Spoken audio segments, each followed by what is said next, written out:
So let's talk about declaring named constants and how we do that. First off, we need to understand some of the rules or why we do it. We declare named constants so that they don't change during program execution. This is like a max value or the value of pi or maybe Euler's number. Similar to any other kind of variable declaration, a named constant has a data type, a name, and a value.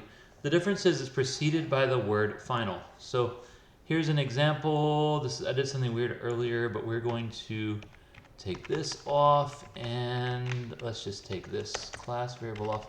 Okay, so I'm gonna just make this a named class variable. I'm gonna say final int y, and I am going to come like this. I'm gonna run this, and you can see this is basically gonna do the same thing. Let me clear out the console so you can see it clearly. I'm gonna run this, and it's gonna print out the value of 4. If I try to change y to 5, it will error out the program. It'll tell me the final local variable y cannot be assigned.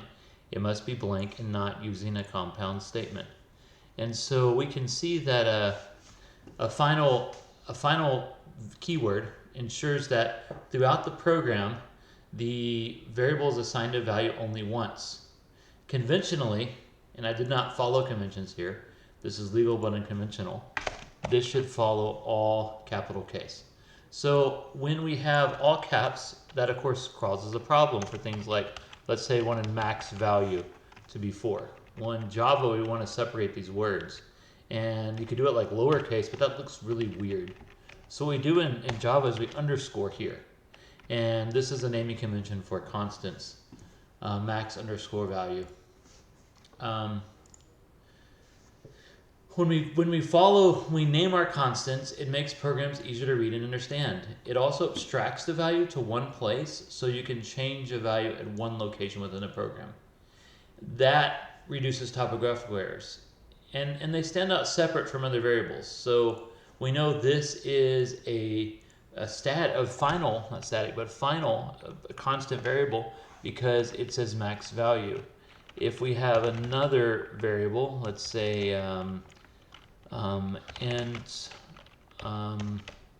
current value equals 3, right? We know that this current value is not a constant because it doesn't look the same. So following those naming conventions allows it to stand out from other variables, but finally it eliminates magic numbers. And all that means is when we're programming, like let's say I want like max value to be 4, and if I say if cur value is greater than 4, and you come along later and wonder like, what is that? What is that for? Well, that's a magic number. It's just some random number in the program. But if we say max value, then that has meaning. If the current value is greater than the max value, do something, right? It has more meaning, so that magic number is eliminated. Be aware that the scope is the area in which a data item is visible to a program and where you can refer to it using a simple identifier. A variable or constant is in scope from the point it is declared until the end of the block of code where the declaration lies.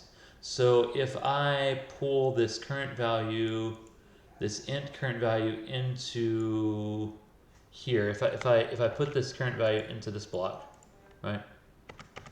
I say like int current value here, it's going to cause a problem. The point is, this particular declaration is in scope in this block of code. If I put it up here, it's in scope in this block of code. If I put it up here, it's in scope over the whole class and becomes a class variable. By the way, we have a problem here when I ran it. It says current value cannot be resolved to a variable because I declared it inside here.